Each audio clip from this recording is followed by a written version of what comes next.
6월 25일 가정예배를 하나님 앞에 함께 올려드리도록 하겠습니다. 우리 다 같이 사도신경으로 우리의 신앙을 함께 고백하시겠습니다.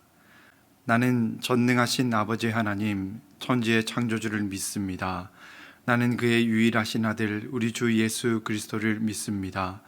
그는 성령으로 잉태되어 동정녀 마리아에게서 나시고 본디오 빌라도에게 고난을 받아 십자가에 못 박혀 죽으시고 장사된 지 사흘 만에 죽은 자 가운데서 다시 살아나셨으며 하늘에 오르시어 전능하신 아버지 하나님 우편에 앉아 계시다가 거기로부터 살아있는 자와 죽은 자를 심판하러 오십니다.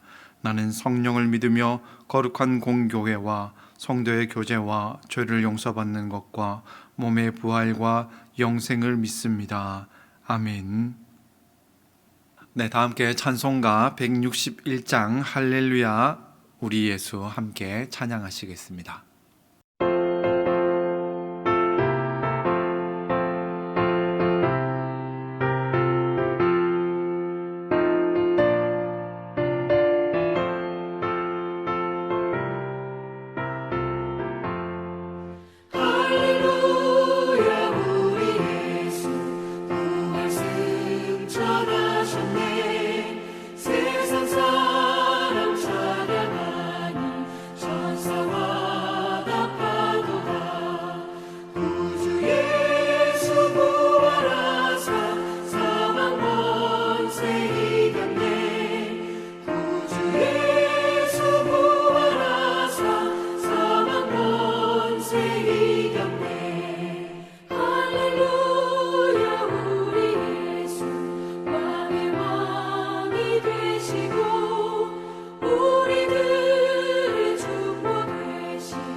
오늘 우리에게 주신 하나님의 말씀은 고린도전서 15장 12절에서 19절까지의 말씀입니다.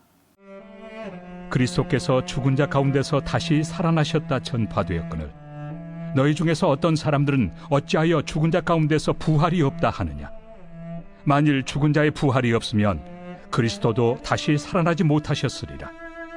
그리스도께서 만일 다시 살아나지 못하셨으면 우리가 전파하는 것도 헛것이요 또 너희 믿음도 헛것이며 또 우리가 하나님의 거짓 증인으로 발견되리니 우리가 하나님이 그리스도를 다시 살리셨다고 증언하였습니다.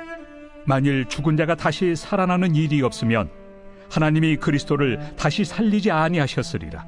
만일 죽은 자가 다시 살아나는 일이 없으면 그리스도도 다시 살아나신 일이 없었을 터이요 그리스도께서 다시 살아나신 일이 없으면 너희의 믿음도 헛되고 너희가 여전히 죄 가운데 있을 것이요 또한 그리스도 안에서 잠자는 자도 망하였으리니 만일 그리스도 안에서 우리가 바라는 것이 다만 이 세상의 삶뿐이면 모든 사람 가운데 우리가 더욱 불쌍한 자이리라.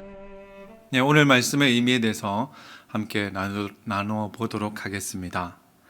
오늘 본문은 특별히 부활에 관해서 말씀하고 있습니다. 여러분 혹시 기독교 신앙의 핵심이라고 하면 뭐가 생각나십니까? 아마도 많은 분들이 기독교 신앙의 핵심이다라고 하면 예수님의 십자가를 생각하시지 않을까 싶습니다.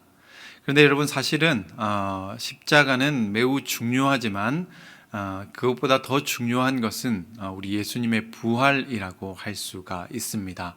그래서 기독교 신앙의 핵심은 십자가를 넘어서 부활을 믿는 그 부활의 신앙에 있다라고 말씀드릴 수 있겠습니다.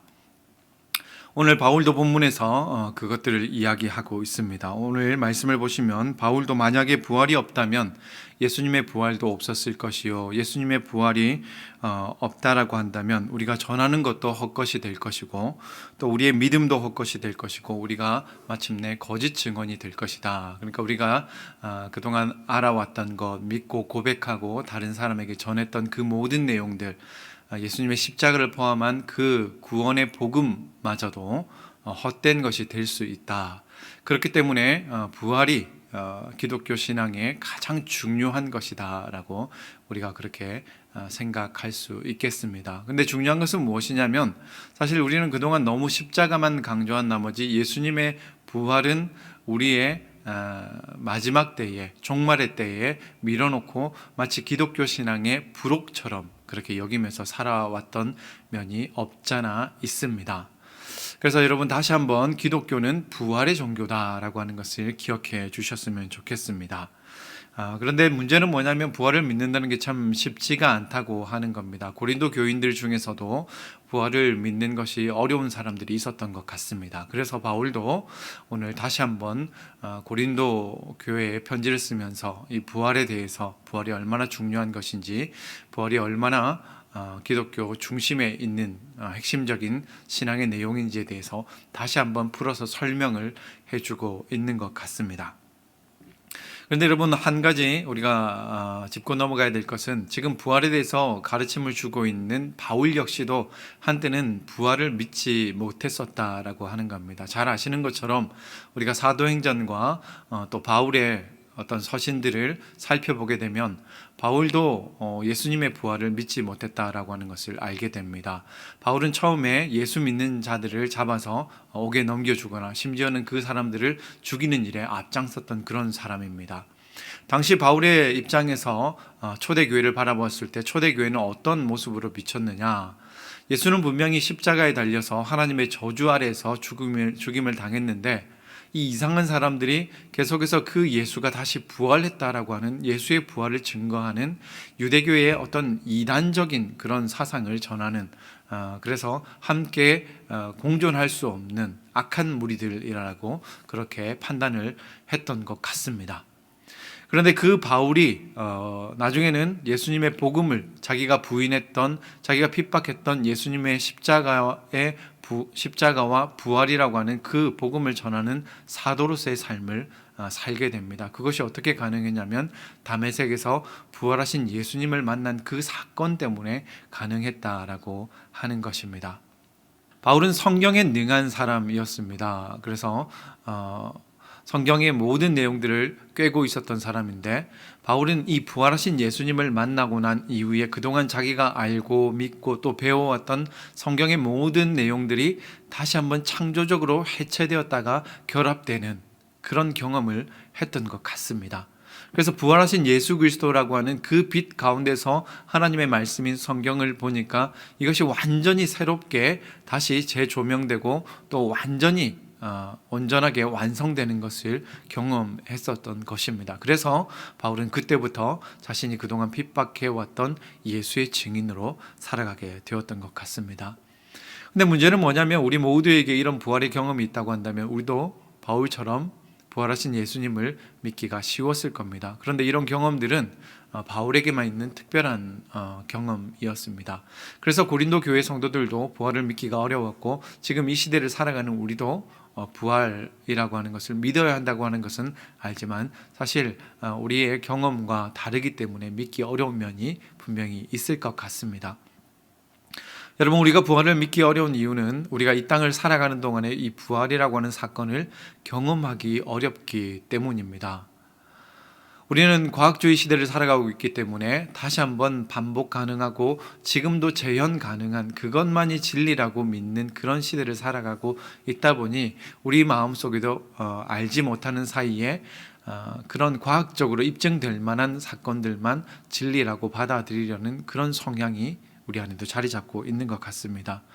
근데 사실은 뭐냐면 우리가 상상할 수 있느냐 혹은 경험할 수 있느냐 체험할 수 있느냐, 이것보다 더 중요한 것은 우리가 그 일을 가능케 하시는 하나님을 온전히 신뢰할 수 있느냐, 여기에 그 핵심이 있는 것 같습니다. 여러분, 여러분이 믿는 하나님의 크기는 얼마나 되십니까? 우리는 성경을 통해서 우리가 믿는 하나님이 창조주 하나님이시라고 하는 것을 배웠습니다. 창조주 하나님은 성경의 내용대로 하자면은 무에서 유를 창조하신 하나님이십니다. 없는 것을 있는 것으로, 그러니까 없는 것에서 생명을 창조하신 그 하나님이 죽은 이를 다시 살리는 일이 불가능하다. 이것은 모순이지 않겠습니까? 많은 사람들이 그렇게 이야기를 합니다. 나는 하나님의 창조는 믿을 수 있는데 예수님의 부활은 믿을 수가 없다. 그러나 여러분, 정말 우리가 창조주 하나님을 믿는다라고 한다면 부활은 결코 믿기 어려운 일이 될 수 없다라고 하는 겁니다. 여러분, 그런 점에서 아까 드렸던 질문, 우리가 믿는 하나님은 과연 어떤 하나님이신지, 내가 믿는 하나님의 크기는 얼마나 되는지 한번 자신을 돌아볼 수 있었으면 좋겠습니다. 그리고 앞서 강조했던 것처럼 부활은 기독교 신앙의 핵심입니다. 이 부활의 빛 아래에서 우리가 하나님의 말씀을 볼 때에 그 말씀이 온전히 이해되고 깨달아지고, 또 이 부활이라고 하는 그 렌즈를 통해서 우리가 이 세상을 바라볼 때에 우리는 하나님의 뜻 안에서 이 세상을 온전하게 바라볼 수 있습니다. 여러분, 그동안 우리는 무엇을 통해서 이 땅을 바라보고 있었는지 우리 자신을 한번 돌아볼 수 있었으면 좋겠습니다. 그리고 다시 한번 이 부활의 믿음, 확신을 다시 한번 견고하게 붙잡을 수 있었으면 좋겠고, 혹 우리 가정에 우리 성도님들 그리고 우리 자녀들 가운데 부활을 믿기가 어렵다라고 하는 분들은 다시 한번 내가 믿는 하나님이 창조주 하나님이시다라고 하는 여기서부터 출발을 해보셨으면 좋겠고, 꼭 이 부활의 신앙을 붙잡고 믿음의 완성을 향해서 나아갈 수 있기를 바랍니다. 오늘 우리 가정 예배를 통해서 가족들이 함께 나눌 질문을 드리도록 하겠습니다. 앞서 제가 메시지를 통해서 했던 질문인데요. 먼저는 나는 과연 부활을 확신하고 있는가라고 한번 스스로에게 그리고 서로 가족들끼리 질문해 보셨으면 좋겠습니다. 두 번째 질문은 내가 믿는 하나님의 크기는 얼마인가라고 하는 겁니다. 나는 하나님을 어떤 분으로 고백하고 있고, 내가 고백하는 그 하나님에 대한 신앙 고백은 구체적으로 어떤 의미가 있는지 다시 한번 점검해 볼 수 있는 귀한 시간 되시기를 주님의 이름으로 축원드립니다.